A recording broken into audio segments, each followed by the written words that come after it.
La parole est à Monsieur François de Mazières. Merci, Monsieur le Président.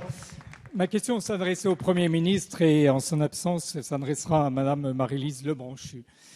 Tout à l'heure, Madame la Ministre, vous avez répondu à notre collègue sur les budgets des collectivités territoriales en disant que l'effort demandé aux collectivités territoriales était le même que celui demandé à l'État.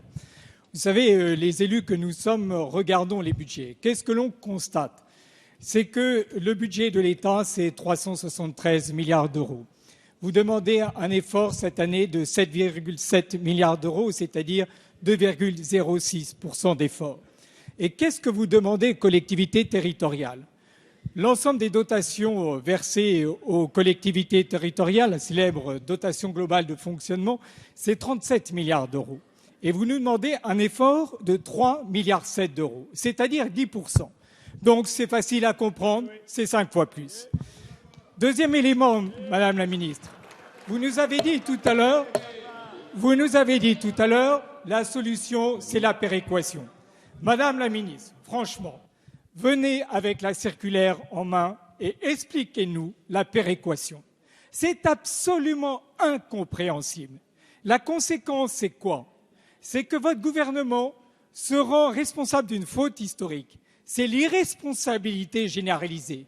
Parce que les maires, aujourd'hui, qui font l'objet d'une péréquation très violente, sont obligés effectivement de baisser leur investissement, parfois même de couper dans les budgets culturels, ce qui me paraît une erreur.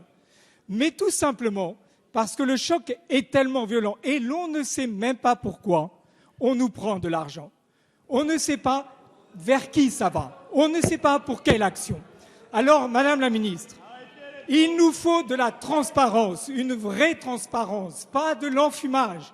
Dites-nous à quoi sert la péréquation dans chacune des communes bénéficiaires. La parole est à Monsieur André Valigny, secrétaire d'État chargé de la réforme territoriale. Merci, Monsieur le Président. Monsieur le député, vous avez cité beaucoup de chiffres, je vais en citer quelques-uns à mon tour. La dépense publique globale dans notre pays est de l'ordre de 1 250 milliards d'euros. La dépense publique locale, c'est 250 milliards d'euros, c'est 20%. Sur un plan d'économie de 3 ans lancé par le gouvernement pour réduire les déficits de 50 milliards d'euros, nous demandons 11 milliards d'euros aux collectivités locales, c'est 20%. C'est 20%. Deuxième élément, monsieur le député, 3 670 milliards d'euros d'économies par an que nous demandons aux collectivités locales, c'est 1,6% de leurs recettes totales. 1,6%. C'est beaucoup, c'est trop quand on est maire, ce n'est pas l'étranglement que vous décrivez. Troisième élément, monsieur le député, la péréquation, vous avez demandé à quoi ça servait, la péréquation, ça sert à faire jouer la solidarité entre les plus riches et les moins favorisés, entre les communes les plus en difficulté et celles qui ont des recettes. C'est la dotation de solidarité urbaine, la dotation de solidarité rurale, c'est la solidarité. On aide plus ceux qui sont en difficulté et on demande aussi aux collectivités les plus favorisées de participer à cet effort. Dernier élément, monsieur le député, il y a un souci sur l'investissement. Nous partageons l'inquiétude des maires. Le Premier ministre a réuni à plusieurs reprises les représentants des associations. Avec Maryse Lebranchu, nous les recevons régulièrement, chaque semaine. Nous avons pris des mesures en matière de compensation de la TVA, de la dotation d'équipement des territoires ruraux.